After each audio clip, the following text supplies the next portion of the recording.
तर बघा मित्रांनो, प्रत्येकाला अभ्यास म्हणलं की खूप टेन्शन येतं आणि अभ्यास म्हणलं की मुलांच्या अगोदर पालकांना खूप टेन्शन येतं. तर बघा, आपला मुलगा अजून इतका लहान असतो, तो ज्युनियरला सिनियरला असतो आणि आत्तापासूनच आपल्या पालकांना असं वाटतं की माझा मुलगा अगदी हुशार झाला पाहिजे, माझ्या मुलाला किंवा माझ्या मुलीला सगळं काही आलं पाहिजे. पण बघा मित्रांनो, तुम्ही विचार करा की आपल्या मुलांना लगेच सगळं येईल का? कारण बघा, प्रत्येक विद्यार्थ्याची जी क्षमता असते ती वेगवेगळी असते. काही मुलांना एकदा सांगितलं की पटकन समजतं, काही मुलांना दोनदा, तर काही मुलांना तीनदा सांगितलं की पटकन समजतं. आणि काही अशी मुले असतात, तर त्या मुलांना आपण कितीही वेळा सांगितलं तर त्यांच्या लक्षात पटकन येत नाही. तर अशा सर्व मुलांचा अभ्यास आपण नेमका कसा घ्यायचा, तर ते आपण आजच्या व्हिडिओमध्ये पाहणार आहोत. चला तर मग, मी शुभांगी पवार तुमचं सहर्ष स्वागत करत आहे आपल्या आवड शाळेची या युट्यूब चॅनेलमध्ये. तर बघा, आपण आजच्या व्हिडिओमध्ये पाहणार आहोत की मुलांचा अभ्यास आपण नेमका कसा घेतला पाहिजे, मुलांचा अभ्यास कसा घ्यावा, तो प्रेमाने घ्यावा की रागाने घ्यावा की अगदी चिडचिड करून घ्यावा, नेमका कसा अभ्यास घ्यावा, ते या व्हिडिओमध्ये तुम्हाला मी सांगणार आहे. त्यामुळे जर चॅनेलवर अजून नवीन असाल तर चॅनेलला सबस्क्राईब करायला विसरू नका आणि व्हिडिओ अगदी शेवटपर्यंत नक्की बघा. जर तुमची मुले नक्कीच अभ्यास करत नसतील तर हा व्हिडिओ बघून तुमच्या मध्ये सुद्धा, म्हणजे पालकांच्या मध्ये सुद्धा बदल झाला पाहिजे आणि मुले सुद्धा अभ्यास करतील. तर असाच हा व्हिडिओ असणार आहे, त्यामुळे व्हिडिओ शेवटपर्यंत नक्की बघा. तर बघा, आपण आपल्या व्हिडिओकडे वळूया. तर बघा मित्रांनो, अभ्यास म्हणलं की मुलं चिडतात, मुलं रडतात, मग आपण त्यांना मारतो, त्यांच्यावर आपण ओरडतो, त्यामुळे तर मुलं अभ्यास करतच नाहीत. बघा, अभ्यास म्हटलं की मुलांना नकोसा वाटतो. मग मुलं असं का करत असतील बरं?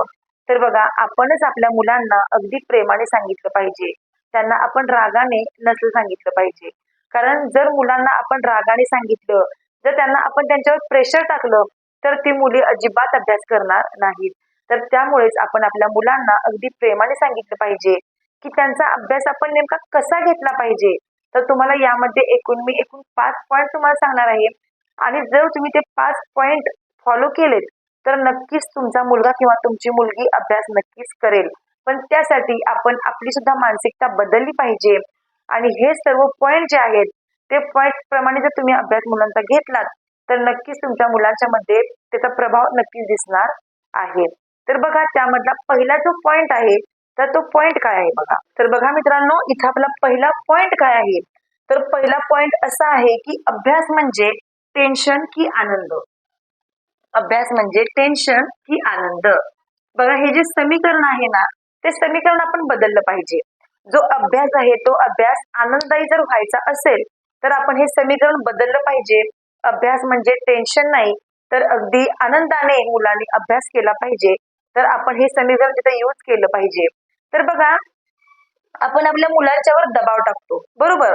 तर दबाव म्हणजे नेमकं काय, की तू आज हा अभ्यास केलाच पाहिजेस, तुला एवढे मार्क्स पडलेच पाहिजेस.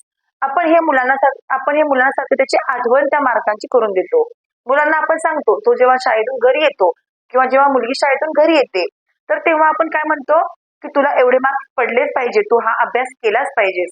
तर बघा, तर ही अगदी पद्धत चुकीची आहे.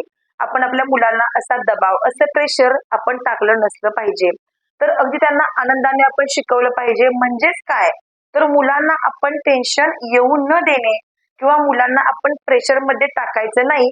कारण मुलांना ज्या कन्सेप्ट येत नाहीत तर त्या कन्सेप्ट आपण क्लिअर केल्या पाहिजेत. बघा, मुलं अभ्यासाला का बसत नाहीत, कारण मुलांना काही त्यातलं येत नसतंय. मुलांना त्यातलं काहीतरी, जो जो काही टॉपिक असतो तो मुलांना अवघड जातो, ज्या काही कन्सेप्ट असतात त्या मुलांना समजत नाहीत, त्यामुळे मुलं अभ्यासाला बसत नाहीत. पण जर त्यांना आपण जर प्रेमाने विचारलं की तुला यातलं काय येत नाही ते मला सांग, आणि जर त्या मुलाने आपल्याला सांगितलं की मला ही कन्सेप्ट मला क्लिअर नाहीये, आणि जर आपण त्या मुलांना साथ दिली, जर आपण मुलांना सांगितलं की ही कन्सेप्ट अशी आहे आणि तू याप्रमाणे कर, जर आपण असं सांगितलं तर त्या मुलांना अगदी हुरूप येतो. अगदी आनंदाने ती मुलं उद्या न सांगता सुद्धा अभ्यासाला बसतील. कारण त्यांची जी कन्सेप्ट आहे ती कन्सेप्ट आपण त्यांना क्लिअर करून दिलेली असते आणि त्यामुळे त्यांचं जे शिक्षण आहे मुलांचं, ते अगदी आनंददायी सुद्धा होऊ शकतं. म्हणजे मुलांना रागाने सांगण्यापेक्षा, मुलांच्यावर दबाव टाकण्यापेक्षा, जर मुलांना आपण प्रेमाने जवळ बोलवलं आणि जर त्यांना आपण विचारलं की तुला कोणती कन्सेप्ट येत नाही ती मला सांग, आणि जर आपण त्याची ती कन्सेप्ट दूर केली तर मुलं आनंदाने अभ्यासाला बसतील. हा झाला आपला पहिला पॉइंट मित्रांनो. म्हणजेच अभ्यास म्हणजे टेन्शन नाहीये. तर आपण जे शिक्षण आहे, जो अभ्यास आहे, तो आपण आनंददायी नक्कीच बनवू शकतो. तर त्याप्रमाणे मुलं अभ्यास नक्कीच करतील. तर बघा, ज्या काही मुलांच्या कन्सेप्ट आहेत त्या आपण समजून घेतल्या पाहिजेत आणि त्यांना आपण समजून सांगितलं पाहिजे. खरं तर काय होतं मित्रांनो, बघा, आपल्या मुलांचा आत्मविश्वास का ढळतो माहितीये? कारण त्याला कारणीभूत आपणच असतो.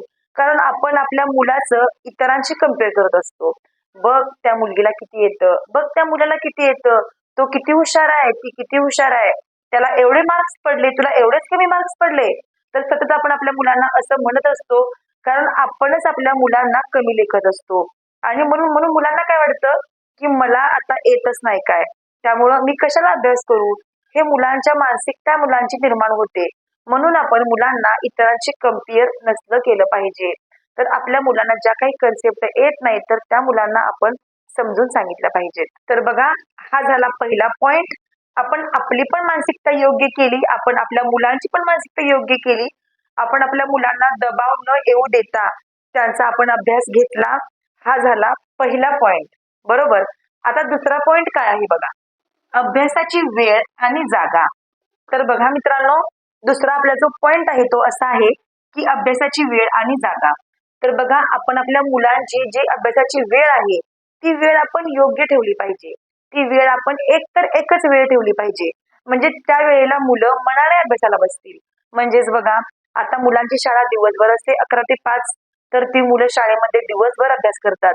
आणि मग शाळेमधून ती मुले जेव्हा घरी येतात तेव्हा थोडी ती काहीतरी खाऊन थोडी फ्रेश होतात. आणि मग आपण त्यांच्या पाठीमागे लागतो लगेच की बाबा आता अभ्यासाला बस, अभ्यासाला बस. पण बघा, मुलांची ती लहान मुलं असतात, मग त्यांची काय मानसिकता असते का लगेच अभ्यास करायची?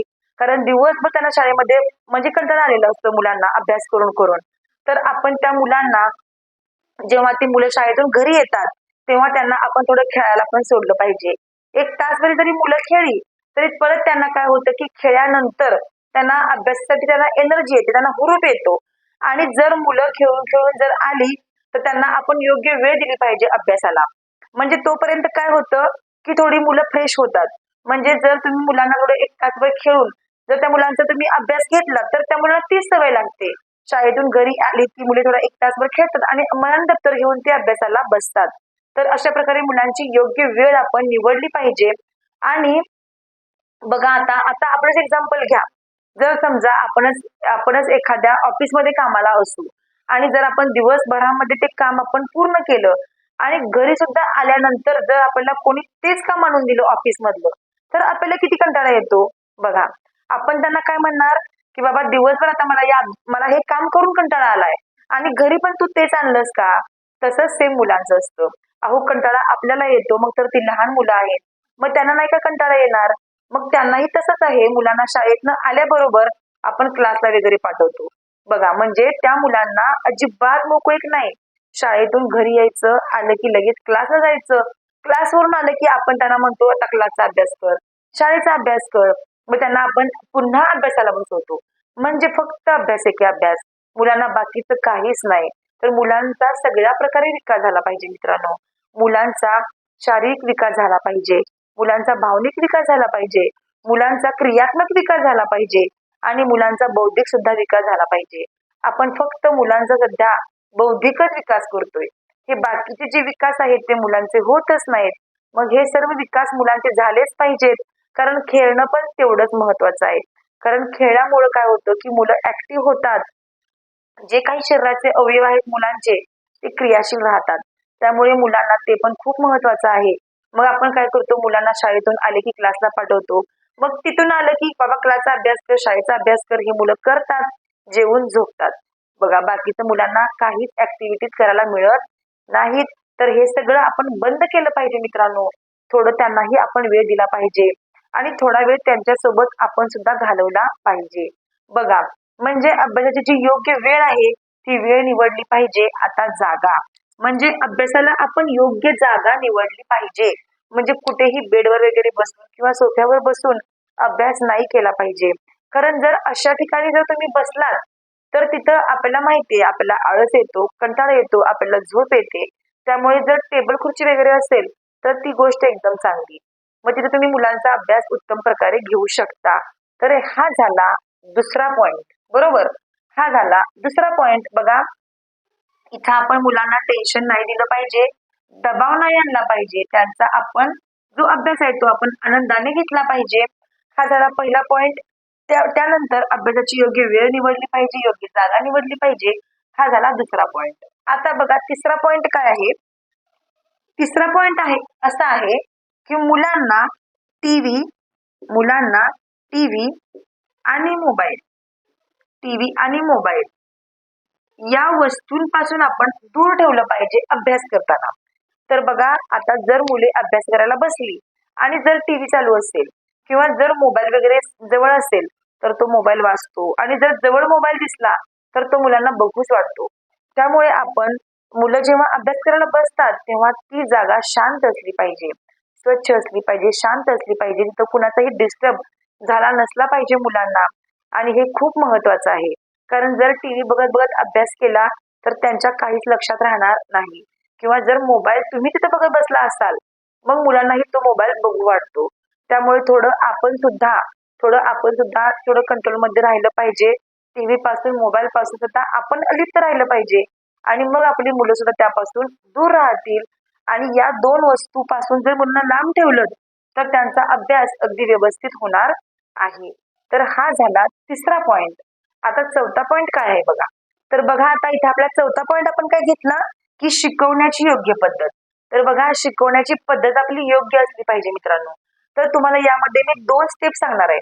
तर पहिली स्टेप काय आहे बघा, आपण आपल्या मुलाला जवळ घेऊन बसायचं आणि त्याला सांगायचं की हा जो धडा आहे तो धडा तू मनापासून वाच. मग जर त्याने तो धडा मनापासून वाचला तर आपण त्याला त्यातले प्रश्न विचारायचे, ही दुसरी स्टेप आहे. आपण त्याला प्रश्न विचारणं ही दुसरी स्टेप आहे. आणि त्या मुलाला आपण त्यातले धड्यातले प्रश्न विचारायचे, आणि आपण त्या मुलाला सांगायचं की याची उत्तर तू तुझ्या भाषेत सांग, तुझ्या शब्दामध्ये सांग. जे धड्यामध्ये आहे ते आहे असं नाही आलं तरी चालेल, पण तुला जे समजलंय तू ते तुझ्या भाषेमध्ये सांग. या टॉपिक मध्ये नेमकं काय आहे तू तुझ्या शब्दामध्ये मला सांग. तर बघा, मुलांना हे आपलं सांगणं मुलांना हे खूप आवडतं. त्या धड्यात काय दिलंय हे मुलांना आपल्या भाषेत सांगणं हे मुलांना खूप आवडतं मित्रांनो. तुम्ही हे करून बघा एकदा. बघा, मुलं तुम्हाला आनंदानं, उत्साहानं सांगतील की त्या धड्यामध्ये नेमकं काय आहे. तर मुलांना फक्त पाठांतर करण्यापेक्षा, रट्टा मारण्यापेक्षा त्या टॉपिक मध्ये नेमकं काय आहे त्या मुलांच्या कन्सेप्ट क्लिअर झाल्या पाहिजेत.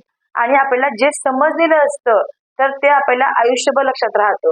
आपण जे पाठ करतो ते आपण काही वेळानंतर विसरून जातो. भलेही आपण 6 महिने लक्षात ठेवतो, पण परत आपण ते विसरतो पाठांतर केलेलं. पण जे आपल्याला समजलेलं असतं तर ते आपण आयुष्यभर विसरत नाही. म्हणून मुलांचं पण सेम तसंच असतं. मुलांना एखादा टॉपिक तुम्ही मनापासून वाचायला सांगा, आणि तुम्ही त्यातले प्रश्न त्यांना विचारा, आणि तुम्ही त्यांना सांगा की त्याची उत्तरं तू तुझ्या भाषेमध्ये सांग. मग मुलं तुम्हाला पटकन सांगतील. तर अशा प्रकारे मुलांना हे शिकवण्याची योग्य पद्धत आपण वापरली पाहिजे. आणि आता यातला एकदम शेवटचा महत्वाचा मुद्दा आहे. तर बघा, आता शेवटचा मुद्दा आपला जो आहे तो शिकण्याचा खरा पाया. आता आपण जी मगापासून सगळी माहिती बघितली त्याचा मूळ पाया एकदम महत्वाचा आहे, आणि ते म्हणजे मुलांना प्रेमाने शिकवा, भीतीने नाही. हे खूप महत्वाचा, हा पॉइंट खूप महत्वाचा आहे. तर बघा, आपण जर एखादी गोष्ट मुलाला प्रेमाने सांगितली तर ते मूल पटकन करतं. ते जर आपण त्याला रागाने सांगितलं तर ते अजिबात करत नाही, ते ऐकत नाही. बघा, काम आपलं मी करणार नाही म्हणते सरळ. मग तसंच अभ्यासातलं सुद्धा आहे. जर आपण मुलांना प्रेमाने सांगितलं तर ती मुलं अभ्यास करतील. पण आपण जर त्यांना मारून आपण जर काहीतरी ओरडून त्यांना जर आपण सांगितलं की तू अभ्यास केलाच पाहिजेस, तर मुलं अजिबात अभ्यास करणार नाहीत. आणि जरी अभ्यास केला तरी ती मुलं मनापासून अभ्यास करणार नाहीत. ती आपल्या भीतीपोटी अभ्यास करतील. मग त्यामध्ये मुलांची चिडचिड खूप होते, त्यांना त्या अभ्यासाचा कंटाळा येतो, त्यांना राग येतो. तर बघा, हे खरं आहे. त्यामुळे आपण आपल्या मुलांना प्रेमाने अभ्यासाला बसवलं पाहिजे. आणि जर आपण त्यांना रागाने बसवलं तर यातून फायदा काहीच होणार नाही, उलट आपलं नुकसानच होते. कारण मुलं काय मनापासून मग अभ्यास करतच नाहीत, ते रागाने अभ्यासाला बसतात, आणि मग त्यांना त्यांचा जो अभ्यास केलेला आहे तो त्यांच्या लक्षात सुद्धा काही राहत नाही. तर हे खूप महत्वाचं आहे. आपण आपल्या मुलांना प्रेमाने सांगितलं पाहिजे की बाबा तू हा अभ्यास कर, मग तुला हे बक्षीस मिळेल, तर तुला मी हे आणून देईन, ते आणून देईन. तर आपण आपल्या मुलांना असं सांगितलं पाहिजे, मग आपली मुले उत्साहाने अभ्यास करतील. तर बघा, मुलांचा आपण अभ्यास कसा घ्यावा हे तुम्हाला सगळे मी 5 पॉइंट सांगितलेले आहेत मित्रांनो. आणि हे जे पॉइंट आहेत ते खूप महत्वाचे आहेत. मग तुम्हाला मी यामध्ये सांगितलं की अभ्यास म्हणजे टेन्शन की आनंद. म्हणजे आपण मुलांना टेन्शन दिलं पाहिजे का आपण त्यांचा आनंदाने अभ्यास घेतला पाहिजे, त्यांना आपण दबाव टाकला पाहिजे, त्यांच्यावर आपण प्रेशर टाकलं पाहिजे का त्यांचा आपण प्रेमाने अभ्यास घेतला पाहिजे. त्याचप्रमाणे बघा, अभ्यासाची योग्य वेळ निवडा, योग्य जागा निवडा. मुलांना अभ्यास करताना टीव्ही आणि मोबाईल या वस्तूपासून लांब ठेवा. त्याचप्रमाणे आपण शिकवण्याची योग्य पद्धत यूज केली पाहिजे, ती पण तुम्हाला सांगितली. आणि जो शिकण्याचा खरा पाया आहे तो काय आहे तेही तुम्हाला मी सांगितलेलं आहे.